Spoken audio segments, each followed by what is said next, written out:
Spiritual ടോക്സിന്റെ മറ്റൊരു അധ്യായത്തിലേക്ക് എല്ലാവർക്കും ഒരിക്കൽ കൂടി സ്വാഗതം.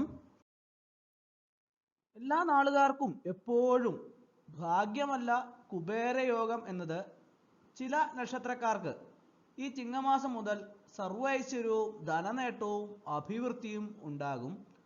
കുബേരയോഗം എന്ന് നാം കേട്ടിട്ടുണ്ടാവും അല്ലേ? ധാരാളം ആൾക്കാർ പല ഇടത്തുനിന്നും കേട്ടിട്ടുണ്ടാകും കുബേരയോഗം എന്നത്. പക്ഷേ എന്താണ് കുബേരയോഗം? ഈ യോഗം ധനത്തിൻ്റെയും സമ്പത്തിൻ്റെയും കുബേര ഭഗവാന്റെ അനുഗ്രഹം കൊണ്ടുണ്ടാകുന്ന ഒരു അവസ്ഥയാണ്. കുബേരന് തുല്യമായി മനുഷ്യൻ മാറുന്ന അവസ്ഥയെന്ന് വേണമെങ്കിൽ നമുക്ക് പറയാം. എല്ലാ നക്ഷത്രക്കാർക്കും എപ്പോഴും ലഭിക്കുന്ന ഭാഗ്യമല്ല ഇത്. ചിങ്ങമാസം പിറക്കുന്ന അവസരത്തിൽ, ചിങ്ങമാസം പിറന്നു കഴിഞ്ഞു. അപ്പോൾ ഈ അവസരത്തിൽ താഴെ പറയുന്ന 6 നക്ഷത്രക്കാർക്ക് കുബേരയോഗം വരുന്നുണ്ട്. ഏതൊക്കെ നക്ഷത്രക്കാരാണ് എന്ന് നമുക്ക് ഇന്നത്തെ അധ്യായത്തിൽ വിശദമായിട്ട് നമുക്ക് നോക്കാം.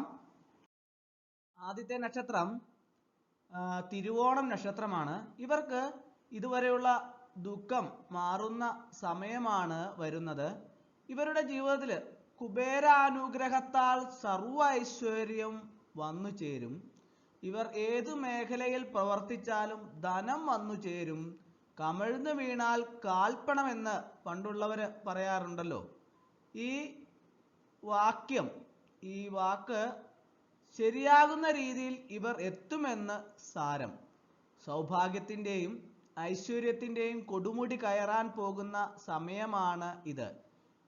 വീട്ടിൽ തിരുവോണ നക്ഷത്രം ഉണ്ടെങ്കിൽ തന്നെ സർവ്വ ഐശ്വര്യമാണ്. തിരുവോണം നക്ഷത്രക്കാരൊക്കെ ഇത് കാണുന്നുണ്ടെങ്കിൽ നിങ്ങൾ കമൻറ്റ് ബോക്സിൽ ഒരു കമൻ്റ് ഇടണേ. തിരുവോണ നക്ഷത്രക്കാർക്ക് സർവ്വ ഐശ്വര്യവും ഈശ്വര കടാക്ഷത്താൽ ചെയ്യുന്ന പ്രവർത്തികളിലെല്ലാം തന്നെ വൻ വിജയവും ഉണ്ടാകാൻ പോകുന്ന സമയമാണ് ചിങ്ങം പിറന്നതോടുകൂടി എത്തിയിട്ടുള്ളത്. അപ്പോൾ നിങ്ങൾ ചെയ്യേണ്ടത് ഇത്ര മാത്രമുള്ളൂ. ഭയഭക്തി ബഹുമാനത്തോടുകൂടി ചെയ്യുന്ന പ്രവർത്തികളെല്ലാം നല്ല രീതിയിൽ പര്യവസാനിക്കുമെന്ന് ഓരോരുത്തരും മനസ്സിലാക്കിയിരിക്കണം.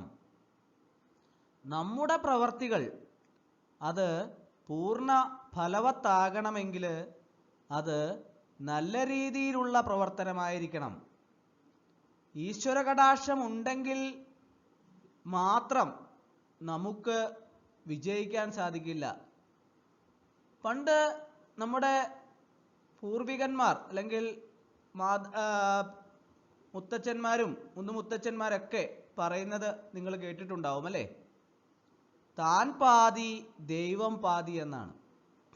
നമ്മുടെ പ്രവർത്തനം നല്ല രീതിയിൽ ആണെങ്കിൽ ഈശ്വര കടാക്ഷം നമ്മോടൊപ്പം ഉണ്ടാവും എന്ന് മാത്രമല്ല നമുക്കതിൽ വിജയവും ഉണ്ടാകും.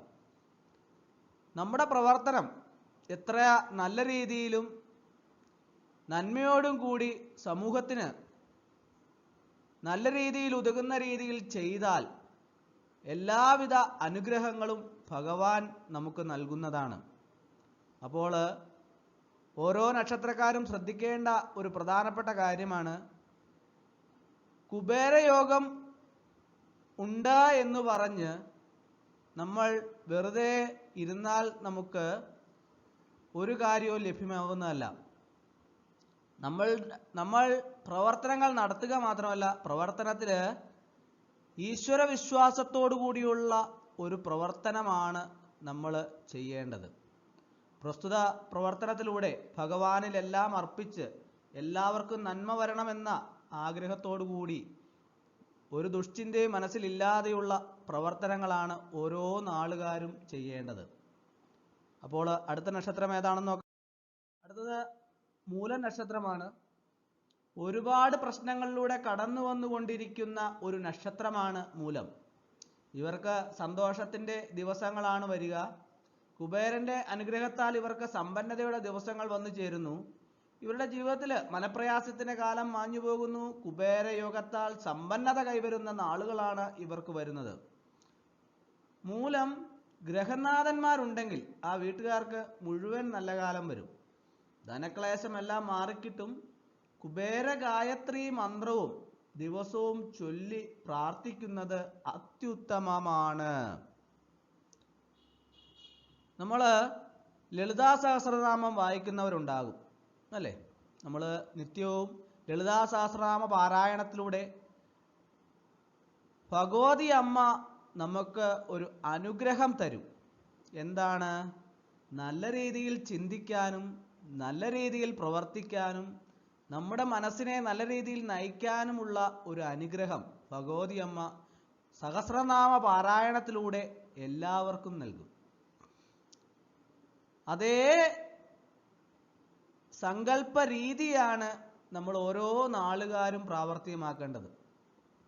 നമുക്ക് നല്ല കാലമുണ്ട് അല്ലെങ്കിൽ നല്ല കാലമാണ് എന്ന് പറഞ്ഞാൽ നമ്മൾ ചെയ്യുന്ന പ്രവർത്തികളും നല്ല രീതിയിലായിരിക്കണമെന്ന് എല്ലാവരും കരുതിയിരിക്കണം. അടുത്ത നക്ഷത്രം പൂയമാണ്. ഇവരുടെ ജീവിതത്തിലെ ശത്രുദോഷം അവസാനിക്കുന്ന ദിവസങ്ങളാണ് വരുന്നത്. ഇവരെ എഴുതിത്തള്ളിയവർക്ക് മുന്നിൽ തല ഉയർത്തി നടക്കാൻ പറ്റുന്ന ദിവസങ്ങളാണ് ഇവർക്കായി വരുന്നത്. എല്ലാം കൊണ്ടും ഐശ്വര്യം വരുന്ന ദിവസങ്ങളാണ് ഇവർക്കായി വരുന്നത്. കുബേര യോഗത്താൽ ഐശ്വര്യത്തിന്റെ കൊടുമുടി കയറുന്ന നാളുകാരാണ് ഇവർ. ധനാഭിവൃദ്ധി ഇവരെ തേടിയെത്തുന്നു. നമ്മുടെ ജീവിതത്തിൽ ഉണ്ടാകുന്ന പ്രതിസന്ധികളെ എല്ലാം തന്നെ തരണം ചെയ്ത് മുന്നോട്ട് പോകാനും എല്ലാവിധ പ്രവർത്തനങ്ങളിലും ഈശ്വരാനുഗ്രഹം വേണ്ടുവോളം ലഭ്യമാകുന്നതിനും നമ്മൾ നല്ല രീതിയിൽ പ്രാർത്ഥിക്കുകയും അതനുസരിച്ച് നമ്മുടെ പ്രവൃത്തിയിൽ ഈശ്വര കടാക്ഷം ഉണ്ടാകുന്നതിന് വേണ്ടിയിട്ടുള്ള നന്മ കലർത്തുകയും ചെയ്യേണ്ടത് ഓരോ നക്ഷത്രക്കാരും പ്രത്യേകം ശ്രദ്ധിക്കേണ്ട കാര്യമാണ്. അങ്ങനെ നമ്മുടെ ജീവിതത്തിൽ നന്മകൾ ഉണ്ടാകുമ്പോൾ നമ്മുടെ ജീവിതത്തിൽ ഉയർച്ചയും ഉണ്ടാവും. കൃത്യനിഷ്ഠ നമ്മുടെ ജീവിതത്തിൽ വളരെ പ്രധാനപ്പെട്ട ഒന്നാണ്.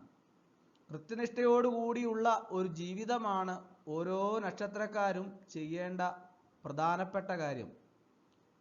അലസമായ ജീവിതത്തിൽ എപ്പോഴും ദുർഘടമായ കാലഘട്ടങ്ങൾ ഒളിഞ്ഞിരിപ്പുണ്ട് എന്ന് എല്ലാവരും മനസ്സിലാക്കണം.